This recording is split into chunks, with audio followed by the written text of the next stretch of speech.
tiens-le parce qu'il disparaît avec le vent.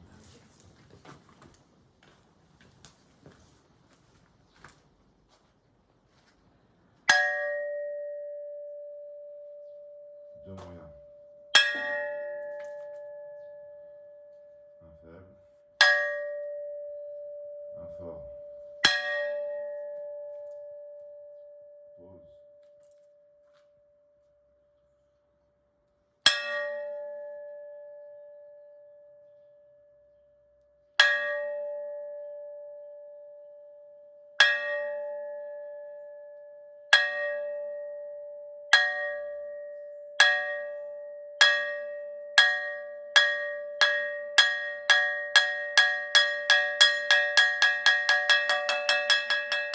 Le dernier coup fort finit la phrase.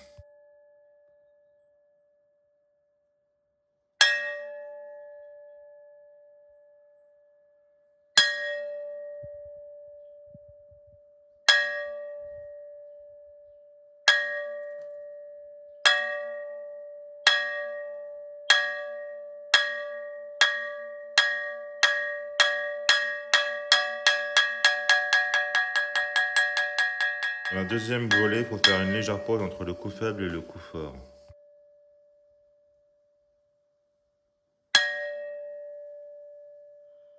Il y avoir grosso modo le même espace entre le métal et le bois et le métal. Donc le bois doit attendre et pas taper tout de suite.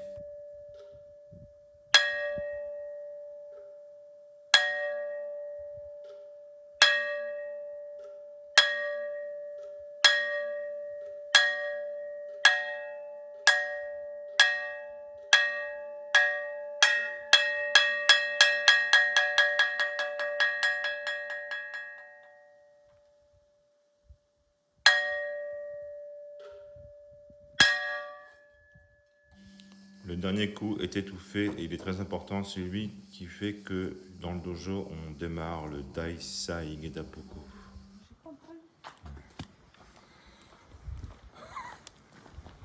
Au début, j'avais pas compris. Oui, Après, j'ai compris. Non mais il y avait du vent, En fait, c'était pour. s'il se pète la gueule par terre, On le tient truc. d'en haut, mais pas. C'est le pied. Il n'est pas très stable, ouais. J'ai peur que ça se pète la gueule, et si ça se pète la gueule, je pète mon iPod, ça fait chier. Ça fait chier. Comment tu dis?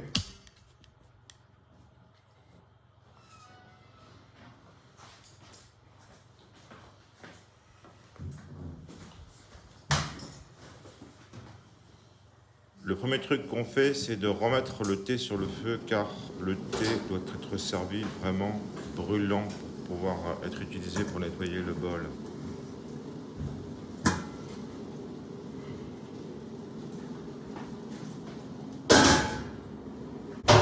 La grosse casserole qui est sur la marmite est très lourde, mais on peut la faire glisser juste en la ramenant un peu contre son ventre.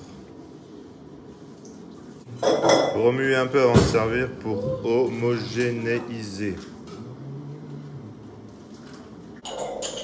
On commence à mettre une grosse louche dans chaque récipient, ensuite une autre demi-louche dans chaque récipient. Après on racle. Racler, c'est ce qui prend le plus de temps. Il faut mettre dans la grosse touche avec un autre outil, comme par exemple une spatule, quelque chose. C'est important de tout servir, de laisser absolument rien dans la marmite. Et après, on finit en mettant de l'eau dans la marmite pour que le lavage soit plus facile. On sert le thé avec un broc en versant dans les autres brocs. Et après, on met un bol sur les brocs pour que ça reste chaud. Du godo qui sort, voilà, ça va vite. Le service a donné un encens. Celui qui fait la cérémonie attend avec l'encens que le godo arrive.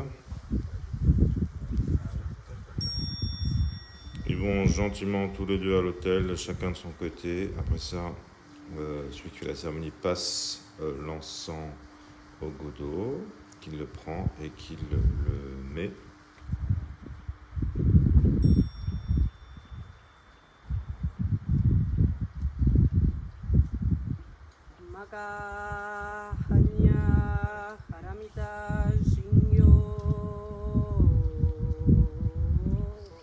Après ça, on revient devant les tatamis, chacun de son côté.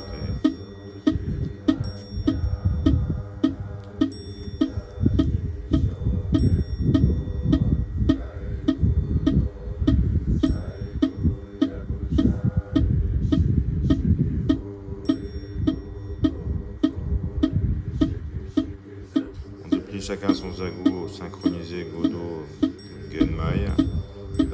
C'est joli comme ça. Ensuite, on fait 9 senpai. C'est bien de les compter. Moi, je compte 1, 2, 3, 1, 2, 3, 1, 2, 3.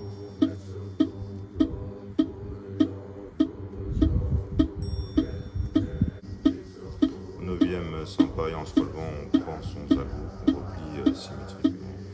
Ensuite, le Genmai Man, il va se mettre sur le côté. Il ne reste pas au même niveau que le Godot, en signe de respect. Après, il ne faut pas oublier que le Genmaier doit aller à la table du Godot remettre un encens. Cette fois-ci, c'est le Genmaier qui pose l'encens et non pas le Godot à la table du Godot.